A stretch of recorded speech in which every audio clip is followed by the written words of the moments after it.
أزمة نفط وطاقة عالمية، والقارة العجوز تستجدي حلا في ظل صيف مر جافا قاسيا وتنبؤات بشتاء قارس. فالغاز الأوروبي تحتكره دول وتمنعه عن أخرى، وها هي عاصمة الموضة مثلا تجمع الحطب لاستقبال الشتاء، وليس بعيدا عنها جارات من الطراز الرفيع ارتفعت فواتير الطاقة لدى مواطنيها 500% بسبب شح الطاقة.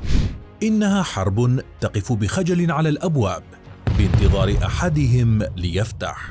فباختصار أوروبا تعيش على حمم تغلي، وارتباك حله هنا على بعد أميال. العرب اليوم على النقيض، وكأن هذه الأزمة لا تعنيهم تقريبا. دول المغرب العربي تشارك في حل أزمة إسبانيا وفرنسا، بينما السعودية هي اليوم من تمسك الزر.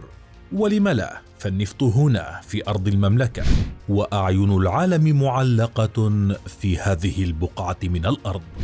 حكايتنا اليوم ترجع إلى 84 عاما، يوم اكتشف البئر رقم 7 السعودي، فكان وجه الخير على السعودية والعالم أجمع، وله الفضل في مكانة الدول العربية النفطية اليوم، إذ حول المملكة إلى عصب العالم وواحدة من صناع القرار فيه.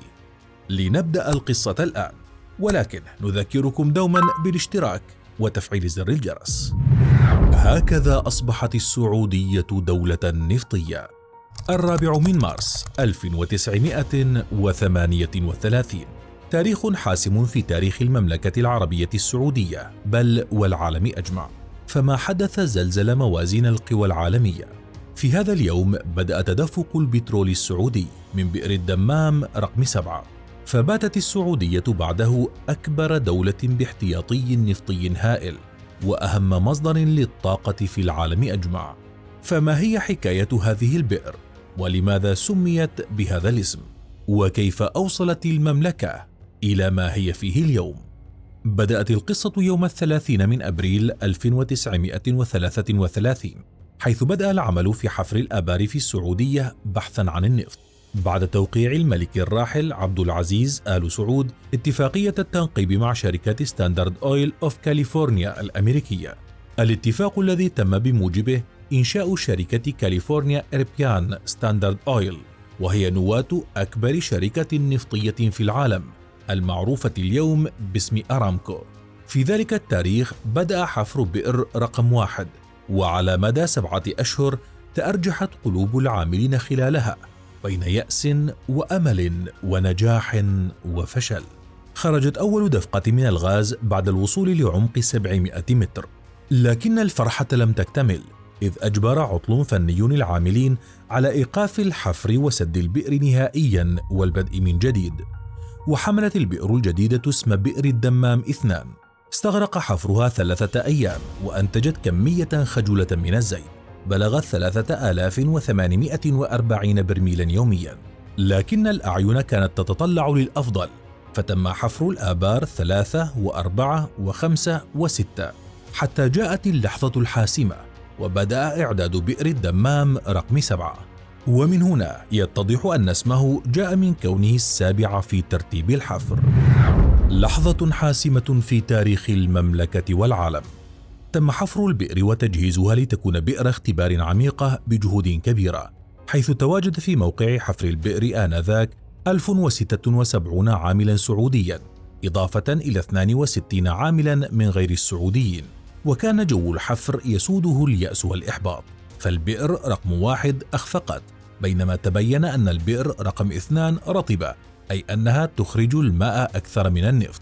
أما البئر رقم 3 فإنتاجها خجول جدا لا يرتقي للمطلوب. 4 و5 و6 كانت آبارا جافة لا تصلح لشيء، أي أن سنوات من الحفر حتى اليوم لم تؤتي أكلها. واليوم العيون معلقة على البئر رقم 7 التي كانت بدايتها كسابقاتها، وواجه حفرها صعوبات وعراقيل كبيرة جدا كادت تدفع أصحاب القرار لوقف العمل بها، خاصة أن 10 أشهر من الحفر لم تخرج ولا نقطة نفط واحدة. بئر الخير.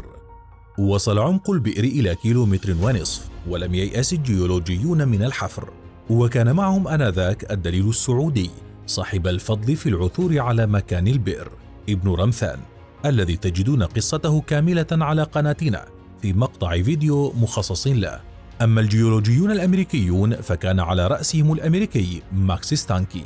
المهم، بعد 10 أشهر كاملة من الحفر، وتحديدا يوم 16 من أكتوبر 1937، كان العاملون قد وصلوا لعمق 1097 مترا، فشاهدوا آثار زيت عالقة في طين الحفر مع آثار غاز.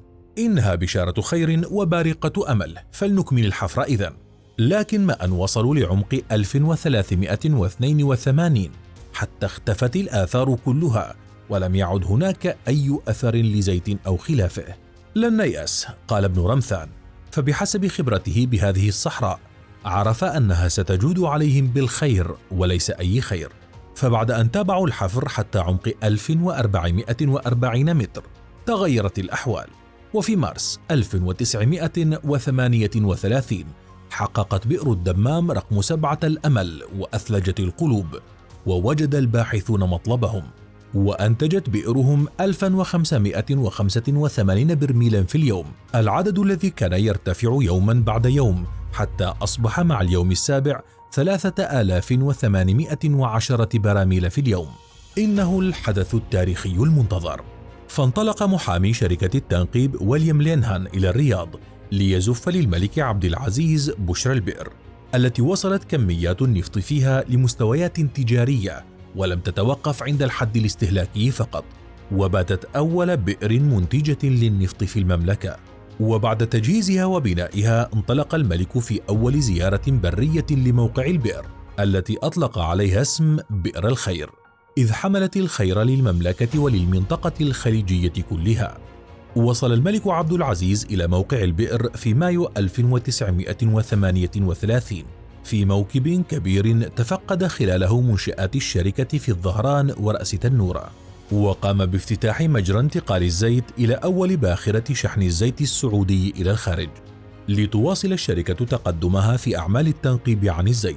ومنذ ذلك اليوم باتت المملكة أهم مصدر للنفط في العالم، وأحد المتحكمين الرئيسيين في أسعار النفط الخام عالميا. البئر رقم 7 أو بئر الخير، كما يحلو لكثيرين تسميتها تيمنا بالاسم الذي أطلقه عليها الملك السعودي الراحل، استمرت في الإنتاج الكثيف لسنوات طويلة وصلت 44 عاما. وفي عام 1982 تم إغلاقها بالإسمنت، أي أنها أحيلت للتقاعد بعد أن بلغ إنتاجها منذ بداية حفرها 32 مليون و500 ألف برميل من النفط، وحفرت اسمها كأهم بئر في تاريخ المملكة العربية السعودية والعالم. فما رأيك بقصة بئر الخير؟ وهل تستحق المكانة التي يكنها لها السعوديون؟